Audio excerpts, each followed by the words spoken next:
You're listening to The Curtain Up Show live on Resonance 104.4 FM with me, Tim MacArthur. And me, Nathan. Well, a new production has just opened at the Union Theatre, and yet again it's proving to be a smash hit.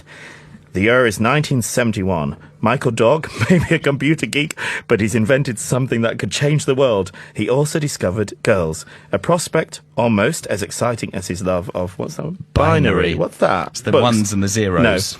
No. I'm delighted that we're joined in the studio by Luke Newton, Jordan Fox, Matthew Harvey and Sandy Grigelis. But before we speak to them, they're going to perform live for us. So from Loserville, this is Don't Let Them Bring You Down. Enjoy.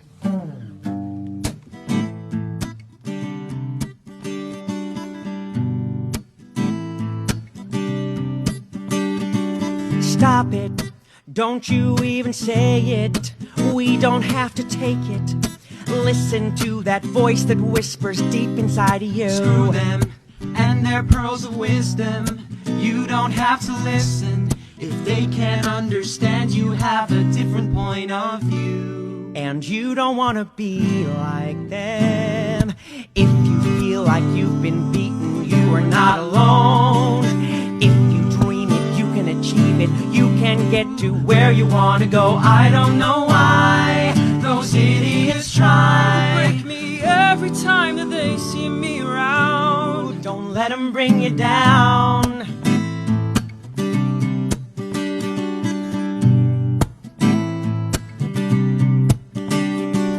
Jesus, what if I'm rejected? It'll be just like you expected. Back off, Marv, your breath stinks. Just go home and brush your teeth. Help me! I'm surrounded here by losers. Hey! But beggars can't be choosers. It's your fault if you can't see that the world is at your feet. And we don't want to be like them. If you feel like you've been beaten, you are not alone.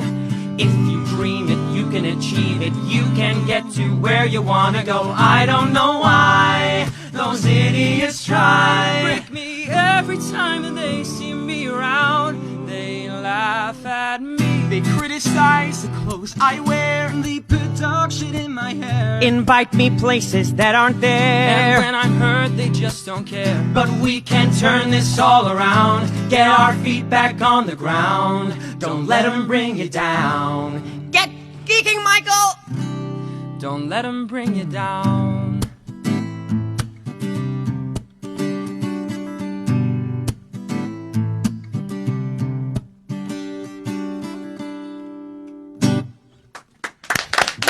Whoa! Sounding great, boys. Thank you. We haven't had a live performance in the studio for a couple of years, Nathan Very Matthews, exciting. have we? I know, wasn't that good? Brilliant, boys. Welcome to the Curtain Up Show, and thank you so much. That was brilliant. It sounded really great. Thank you. Thank Now, you. let's see who we've got. Luke, where's Luke? Say Hello, yes, in the There, Luke. Jordan. Hiya. Hi. Matthew. Hello. Hello, Matthew. And Sandy. Hello. How are you doing? Welcome. very well. Now, Loserville, I remember seeing it at the Garrick Theatre. Press night a couple of years ago. I want to say 18 months ago, something like 2 years. 2012, wasn't it? When was that? The summer of 2012. It says it in that bit you read earlier on. It was the autumn. Oh, it was. It was actually. October. You're right. It was October. Yes. Yorkshire Playhouse in the summer. That's You're right. Yes. So how different... Did you guys see the Garrick Theatre production? I did, yeah. And how different is your production at the Union? Well, ours is obviously on a much smaller scale, but I think it helps it in a more intimate venue, and it's a bit grittier. It's not much as it can be, but I think it's a bit more immersive, and it works there's with not the too piece. much going on. It works with the piece very well. And is it sort of, as it's staged, the design concept, is it similar to the Garrick, or is it slightly changed? It's quite similar. It has a similar vein in that at the Garrick it was very obviously bigger budget, slightly, but Only a little bit. it was that kind of tongue-in-cheek thing of playing with the fact that a piece of cardboard says street on it or has a tree on it, and they did play with that really nicely, and ours does kind of have that vein as well, so that we have VHS tapes with ice creams on, and we don't kind of shy away or apologise for the fact that I'm pretending that this is an ice cream right now. It's really fun. It still has that injection of playfulness that's really really fun. And you've got lots of boxes. Yeah, Lots it's and kind of lots going along of this boxes. Rubik's Cube sort of idea that it starts at the beginning of a show, all jumbled up, and then by the end of a show, spoiler, yeah, but we, you know, Good, to completes come the now. Rubik's Cube. But Can you remember Rubik's Cube, Matthew? yeah, I remember trying to do one for my entire life. And so who do you play? Luke, you play Michael, who Yes, is Michael the... York. So tell us a little bit about Michael.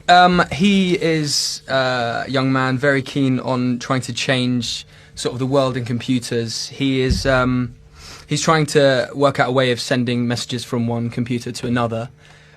He's very socially awkward, especially in front of girls. He sort of comes into he gets quite comfortable in front of his mates, and he's fine with that if he's in the computer room. But in front of everyone else, he sort of is very awkward. Which is fun, particularly in the scene with Lucas and Holly. There's a lot of awkward silences, which when we were sort of working with the idea of it being really awkward, I remember saying to Jordan, I don't know if I can do this. This feels horrible. But after the first night, it sort of got a great response, and from then on, we've sort of played with that and made it even more awkward. So, and it does work really well. Yeah. And Jordan, you play Lucas. Tell us a little bit about Lucas. I play Lucas, yeah. Lucas is, I like the word unhinged that you used before. he's a little bit unhinged. He's a writer, and throughout the script you realise that he creates Star Wars during the show. So there's a lot of play on words with Obi-Wan Kenobi and R2 Me Too and all those kind of, which is really fun. And I'm a big Star Wars fan. I think we all are big Star Wars fans. So it's really fun to play with.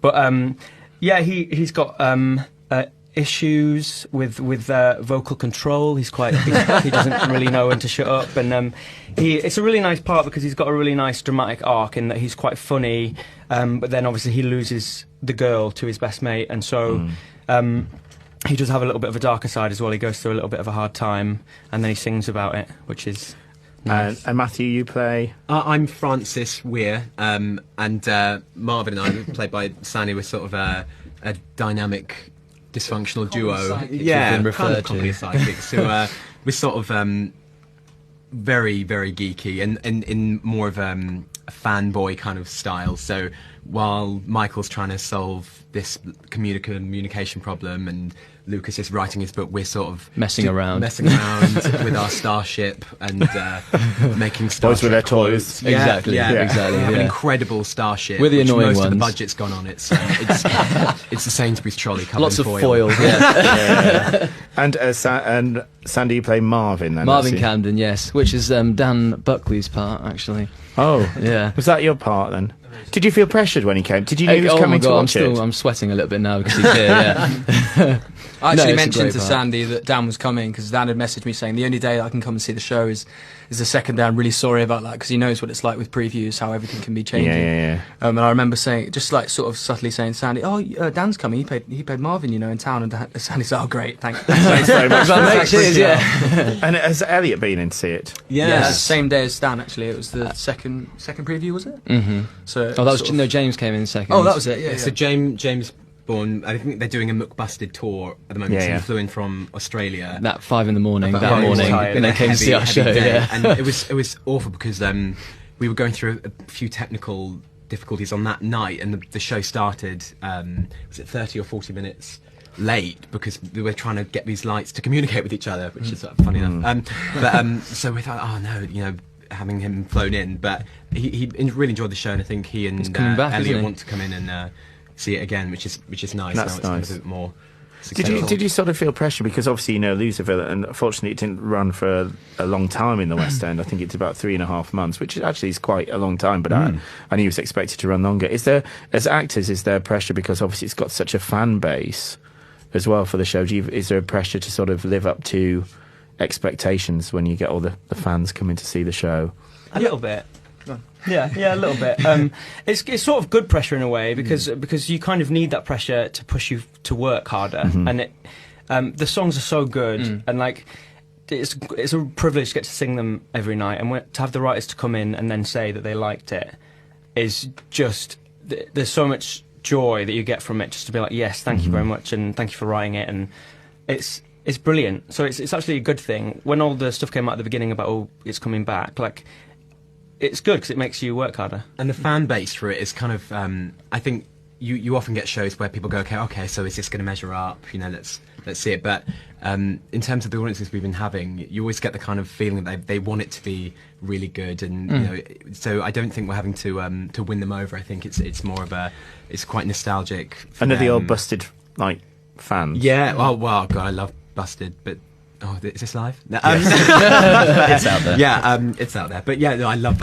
I think that's the great thing about this show. It doesn't have to. It's not doing anything, or it's not trying to be brilliant through like getting celebrities into it, or being cheesy in that respect. James and Elliot are brilliant writers, and they've written a great show, and the music in it is brilliant. But it's bringing in a whole new audience. Yeah, people that absolutely. love that sort of music, love McBusted, well, not McFly, but you know, love them together. They want to come and see it because they know the music already. They can buy into that. But actually, it's a great show. They're not, you know, it's not a cheap gimmick. It's actually just a really good show with really great songs. And it's been handled quite well. And Matt Kazan, who's choreographed, it's done a really great job. And he's kind of taken a lot of inspiration from some retro video games and things for the opening. Yeah. And, Quite comic booky, isn't it, as well? And things. It's lovely to see it, you know, something new being done with it, as opposed to trying to make a mini version of what they did at the Garrick. I think it's kind of taken some aspects of it further, and the ensemble are fantastic, really incredible. And you know, when they do all their choreography, you sometimes Especially for the space as well. yeah, I mean, it's a tiny space, and they've kind of crammed in these huge dance numbers, which is quite new for the Union. I mean, I've certainly never seen anything. Well, Loserville's new for the Union, isn't it? Yeah, Loserville will be new for it. Yeah. And they're doing a lot of good work at the Union now. I know they're doing Spend after. Rehearsals now. hearing And, some of the. I saw their Whistle Down the Wind the other yeah. month before you guys opened, which was We saw it as absolutely well. beautiful. Yeah, actually. Yeah, it's gorgeous. Absolutely Really gorgeous. lovely. So, boys, a question for me. I know you all look very, very young, and Shut up. oh, I am the oldest one. So, Thank you very much. don't tell me that. So, I'm going to just go and ask you a question because obviously, you know, it's Busted music. You know, Luke, who was your favourite pop music when you were growing up, when you first got interested in pop music? What was it? I don't know if I can say this. It's actually McFly. McFly were my favourite sacked. band. Well, I started off with McBusted, but then I just went on to McFly, and I'm still listening to the music now. I've got the McBusted album, and so weirdly enough, when this show sort of came up, I was really excited just because I love that style of music, the sort of pop. You didn't have to worry about being too musical theatre. You could, and like even then, just when we're singing it live, we're making up new little flicks and bits that we can do with it. Play, which is You just want to be in the And, band, don't you? and- That's what you say. And quickly, Matthew, your favourite pop group? Which Quick one? answer. I'm- Quick answer. Quickly. Kiss, actually. Yeah, Kiss, Gene yeah. Simmons, Kiss. Yeah. Sandy I'm going to stick with Busted just to be nice. and Jordan. I'm going to show my Kylie. age now. My teenage years was Blink-182 and Destiny's Child. Oh yes. Oh yes. What about you, Nathan? You are old. I do like Blink-182. I want to try and think of something that's kind of cool and trendy to say. And I'm No, not. you don't. Just a straight answer. Kylie, go on. We're all geeks today. It's fine. Yeah. You know what mine was? What? Bananarama. Amazing. I love them. Boys, thank you so much for joining us Thank on you the very much. Very Thank Much you show. for having us. Good luck with the rest of the run of Loserville, which is at the Union Theatre, and until the 21st of March. And performances are Tuesday to Saturday at 7:30, with matinees Saturday and Sunday at 2:30. And for more information and to book tickets, visit uniontheatre.biz. That's uniontheatre.biz. Thank you to all our guests this week: Michael Ralston, Sarah Louise Young, Daniel Buckley, Luke Newton, Jordan Fox, Matthew Harvey, and Sandy Grigelis. Sandra. Thank you. That's what we're going to call you now, Sandra. So we'll finish today's show with Ticket Out of Loserville from the original cast recording of Loserville. Whatever you do, make sure you get out and see lots of theatre, and we'll see you here next Friday at 4 p.m. for the Curtain Up Show live on Resonance 104.4. Take care. Lots of love.